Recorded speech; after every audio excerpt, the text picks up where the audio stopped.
What is up, Pro Wrestling Planet? Today we are going to rank all 10 versions of the Four Horsemen. The Four Horsemen are revered as being perhaps the greatest wrestling stable that was ever formed. Now, if we're going with that, that also begs the question at the same time, hey, which version of it is the best? So in this video, I'm going to do my best to rank them. Now, the first question you may be asking yourself is, hey, were there actually 10 versions of the Four Horsemen? Well, technically there were 9 versions of the group, but we're stretching this list to 10 to include this one right here.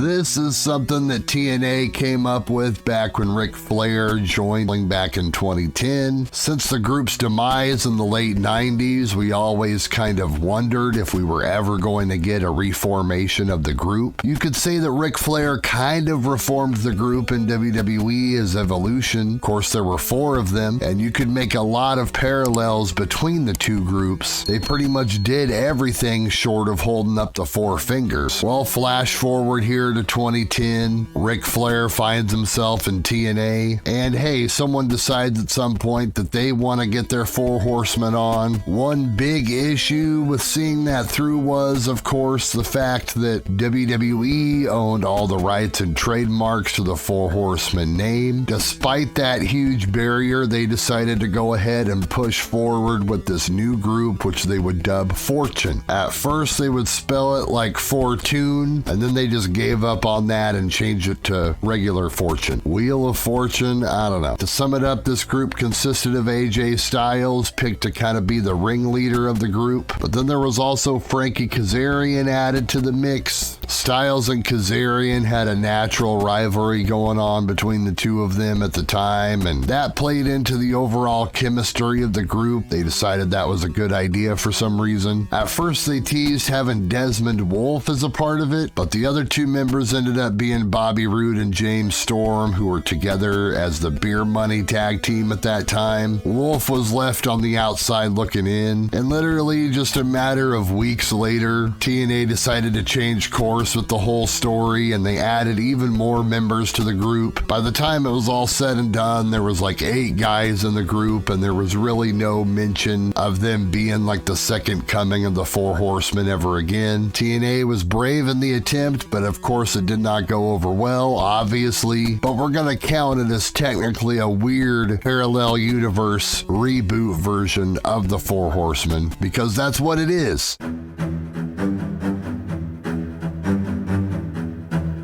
By the year 1989, the Horsemen had already been through 3 different iterations, and after Arn Anderson and Tully Blanchard departed for the WWF to be the Brainbusters, it looked like the wagons were finally circled for the Four Horsemen. But fear not, as we get the return of Ole Anderson, the Brainbusters run up there was cut short because Tully Blanchard failed the drug test, so Arn just decided to go back to the NWA, but they needed a 4th member, so for a brief moment in time, they added the man called Sting. Yes, this is bleach blonde surfer Sting. This is 1989 we're talking here. This iteration of the group lasted for a whole 2 months and basically just ended up being a long setup for Sting to feud with the Horsemen. So yes, Sting was a member of the group. Did I mention this iteration of the group lasted a whole 2 months?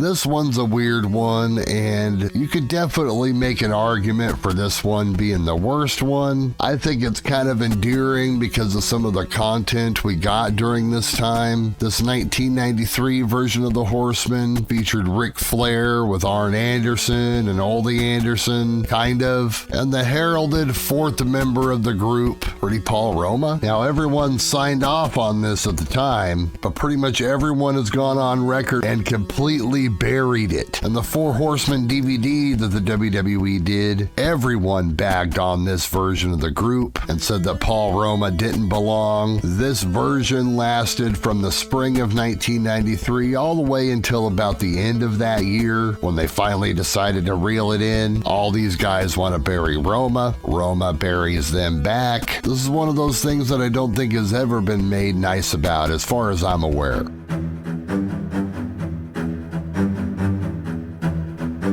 if we can flash back to early 1990, when the Horsemen kicked Sting out of the band, they technically kicked him out in favor of Sid Vicious. Sid, of course, was a complete menacing monster, and you can't say that he didn't fit in the group at all. Of course, the guy was kind of a loose cannon, but hey, that's something of a Horseman trademark, which we'll kind of get to a little bit later. Concurrent with this, we had the retirement of Ole Anderson at hand. Luckily enough, Barry Windham was on his way back from the WWF after his failed run as the Widowmaker. This version of the group, actually one of the longer ones, and lasted a whole solid year, and may have even kept going, but then Sid departed for the WWF and Ric Flair was not soon behind him.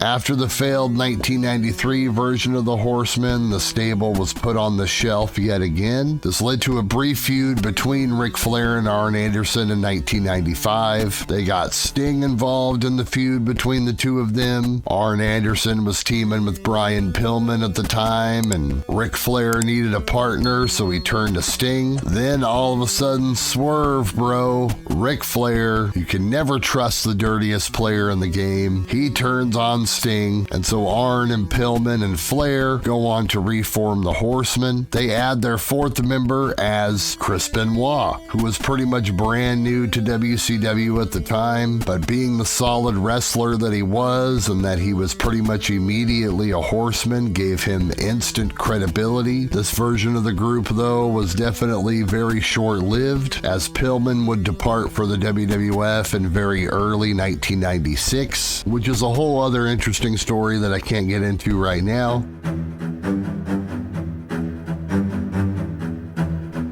In early 1998, Ric Flair had a standoff with WCW over missing some events due to spectating his son's wrestling tournament. This lasted all the way until September 1998 when he returned to WCW TV and reformed the Four Horsemen. Arn Anderson had been inactive for a year, and so technically the group had been inactive for a year. The current remaining members were Flair, Chris Benoit, and Steve Mongo McMichael. So essentially they subbed out Arn Anderson for Dean Malenko. Malenko was thought of as one of the more solid undercard workers WCW had at that time. Also, his Iceman persona just always screamed Horseman to people, so sadly though, this would be the last version of the Four Horsemen that we would ever get.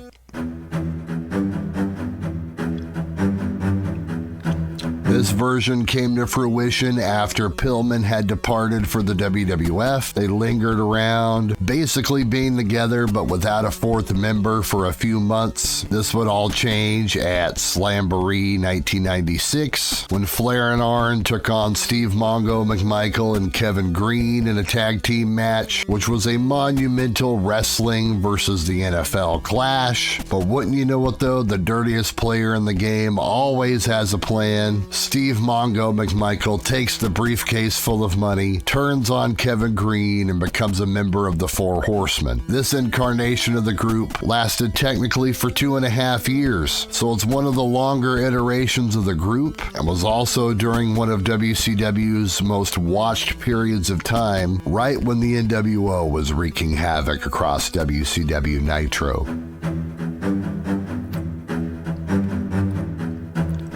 In 1987, when Arn was first disassociated from the group, his replacement ended up being Lex Luger. This run of the stable was definitely memorable, but lasted just short of a year. Luger would disassociate himself from the group, and he found himself a new friend in what he thought was Barry Windham. But once again, you're seeing a theme here. Deception is always at play when it comes to the Four Horsemen. Barry Windham turns on his buddy, and guess what? Becomes a member of the Four Horsemen.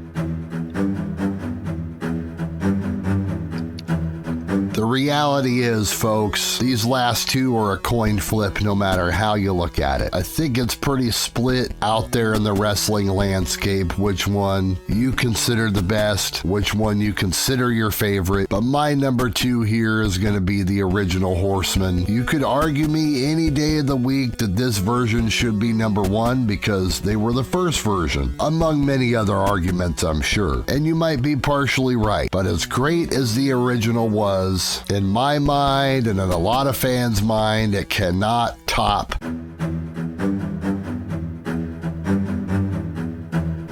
I mentioned earlier that Luger was booted out for Barry Windham. To a lot of folks out there, this is the Four Horsemen right here. No disrespect to Ole Anderson, but Barry Windham was nothing short of awesome during this time frame. Arn Anderson and Tully Blanchard were at the top of their freaking game. Ric Flair was at the top of his game, and wrestling was experiencing an all-time boom during this time frame. So I think just by the sheer number of eyes on the product at the time, that's why this one is remembered so much more than the version with Ole. It doesn't actually hurt that the revisionist history of the group with the WWE, since they own all the video footage and they remind everyone about everything all the time. I'll reference once again the Four Horsemen DVD that WWE produced as well. The picture on the front of that contains this version of the group. It was also this version of the group that was inducted